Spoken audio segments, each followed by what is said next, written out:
Hello friends, welcome back.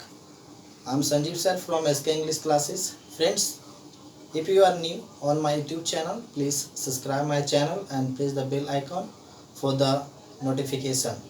Friends, today we will read about have has had. आज हम लोग have has के और had का यूजेस पढ़ेंगे, किस ढंग से हम लोग have has और had का प्रयोग करते हैं, कितने प्रकार से करते हैं, बारीकी से स्ट्रक्चर वाइज स्ट्रक्चर्स हम लोग पढ़ेंगे और सीखेंगे स्पोकन में इसका यूज कैसे होता है। फ्रेंड्स, तो पहला आज स्ट्रक्चर हम लोग जानेंगे। इसका जो स्ट्रक्चर है सब्जेक्ट हैव या हैज हैड प्लस ऑब्जेक्ट। इस स्ट्रक्चर का प्रयोग हम लोग ऑनरशिप को दर्शाने के लिए और संबंध को दर्शाने के लिए करते हैं। जैसे में मेरे पास एक मोबाइल है, वह एक गाय रखता है, तो ऑनरशिप को जब दर्शाना हो तो हम लोग इस स्ट्रक्चर का प्रयोग करते हैं। सब्जेक्ट है हैव हैज या हैड प्लस ऑब्जेक्ट। यहाँ पे ध्यान देने वाली चीज़ है, प्रेजेंट के लिए हैव हैज लगाते हैं और पास्ट के लिए हैड का प्रयोग करते हैं। जैसे उदाहरण में देखेंगे, एग्जाम्पल में,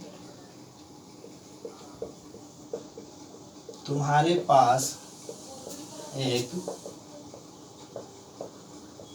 कलम है,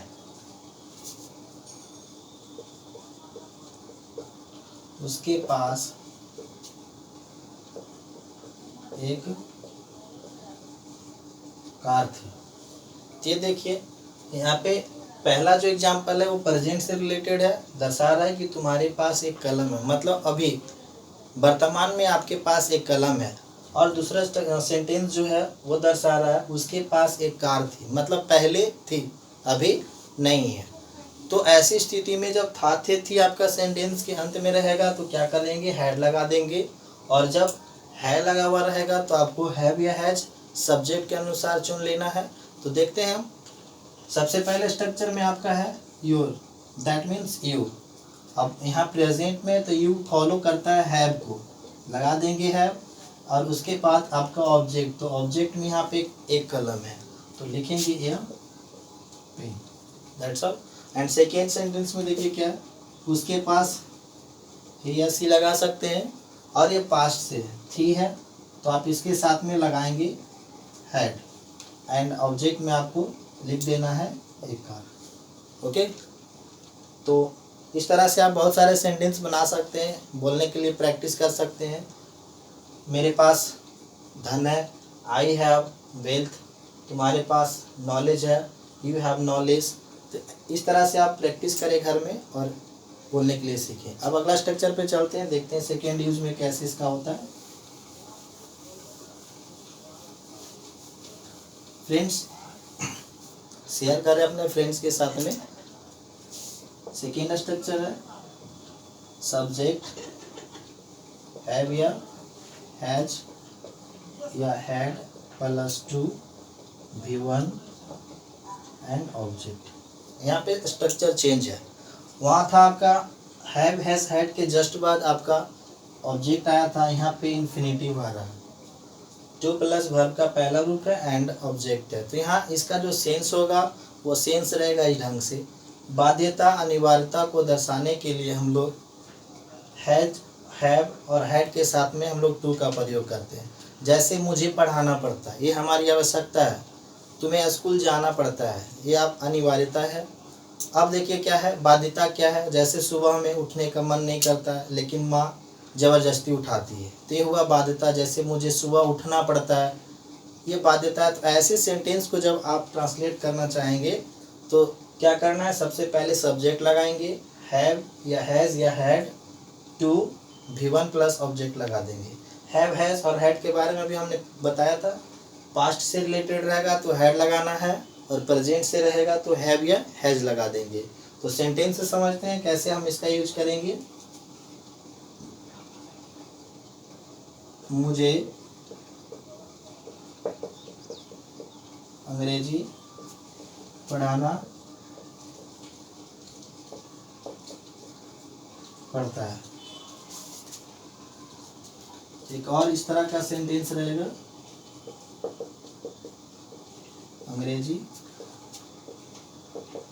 पढ़ाना।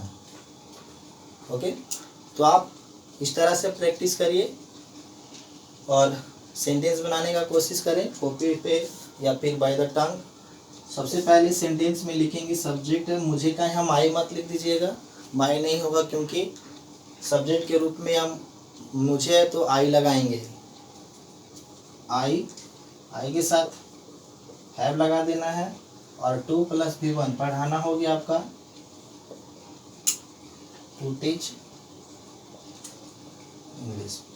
तो आप अपने फ्रेंड्स के साथ में घर में बैठ कर के अंग्रेजी बोलने का साधारण तरीका अपना सकते हैं, स्ट्रक्चर्स के द्वारा लगा सकते हैं। तो ये सेकेंड स्ट्रक्चर था जिसमें हम लोग हैव, हैज और हैड का प्रयोग सीखा। थर्ड में आते हैं, इसका इस्तेमाल देखते हैं कैसे यूज किया जाता है हैव, हैज और हैड का।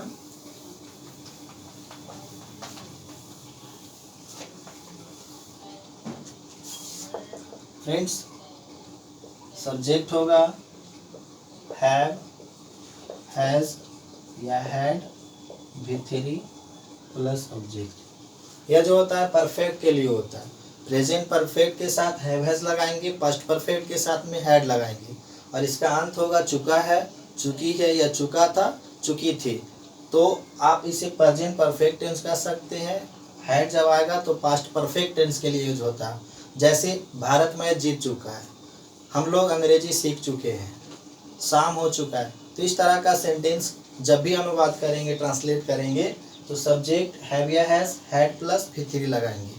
V3 तभी आता है जब चुका था, चुकी थी या चुका है, चुकी है या हूँ, ये हो लगा रहे। तो फ्रेंड्स देखते हैं सेंटेंस में, वह घर जा चुका है, या फिर आप इस तरह से भी लिखेंगे गया है, या है रहेगा या फिर चुका है रहेगा। और पास्ट से रिलेटेड है, देखिए क्या, हम लोग खा चुके थे, ये सेंटेंस रहेगा। तो ये पास्ट से रिलेटेड है, चुका था, चुकी थी, तो आप क्या करेंगे हैड लगा देंगे और जहाँ पे है हो हूँ आ जाए तो वहाँ पे हैव या हैज लगाएंगे। Now you see the sentence. सबसे पहले सब्जेक्ट ही है, प्रेजेंट परफेक्ट टेंस से रिलेटेड है तो इसके साथ में हैज लगा देंगे। जाना का V3 होता है गोन टू हाउस। सेकेंड में देखिए क्या, हम लोग बी हो गया, पास्ट में है तो हैड लगा देंगे और खा चुके हैं, दैट मीन्स ईटिंग। ये था आज का स्ट्रक्चर्स हम लोगों ने पढ़ा। आई होप आप लोग घर में प्रैक्टिस करेंगे अपने फ्रेंड्स के साथ में, और अच्छे अच्छे वीडियो पाने के लिए हमारे चैनल को सब्सक्राइब करें। Thank you.